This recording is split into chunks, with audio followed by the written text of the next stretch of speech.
ఈ వారం ఓటింగ్ విషయానికి వచ్చినట్టయితే గౌతమ్ అయితే యాజ్ యూజువల్లీ టాప్‌లోనే ఉన్నాడు. కానీ లాస్ట్ 2 పొజిషన్స్‌లో తేజ అండ్ పృథ్వీ ఉన్నారు. So Teja in danger zone అనమాట. పృథ్వీ కూడా డేంజర్ జోన్‌లోనే ఉన్నాడు. బట్ లాస్ట్ మొమెంట్‌లో ఏదైనా జరగొచ్చు. నేను ఆల్రెడీ చెప్పా గదా!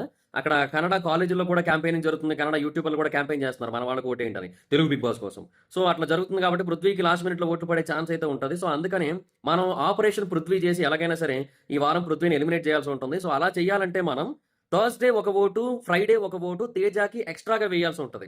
అంటే ఎవరైతే ఇప్పుడు గౌతమ్ ఫ్యాన్స్ కావచ్చు, లేదంటే వేరే వాళ్ళ ఫ్యాన్స్ కావచ్చు, ఈ వారం అయితే మాత్రం డెఫినిట్‌గా ఒక ఓటు ఎక్స్‌ట్రా వేయండి తేజాకి. సో అప్పుడు తేజ అయితే డెఫినిట్‌గా సేవ్ అవుతాడు. పృథ్వీ అయితే ఎలిమినేట్ అవుతాడప్పుడు. సో ఆపరేషన్ పృథ్వీ అయితే చేద్దాం మనం ఈ వారం. డెఫినిట్‌గా అలాంటి ఒక యారగెంట్ పర్సన్ ఉండకూడదు. అదైతే కరెక్ట్ కాదు. So let's start operation Prithvi. యాక్చువల్‌గా లాస్ట్ వీకే ఎళ్ళిపోవాల్సింది. కాకపోతే బయట కొంతమంది అమ్మో! పృథ్వీ అంత జెన్యూన్ నా బట్టలు ఈ భూమి మీద ఇంకెవరు లేరని చెప్పి దగ్గరుండి మరి ఓట్లేయించారనమాట. సో దానివల్ల కొంచెం అట్లా జరిగింది. బట్ ఈ వీక్ ఎలాగైనా సరే పృథ్వీని పంపేద్దాం మనం.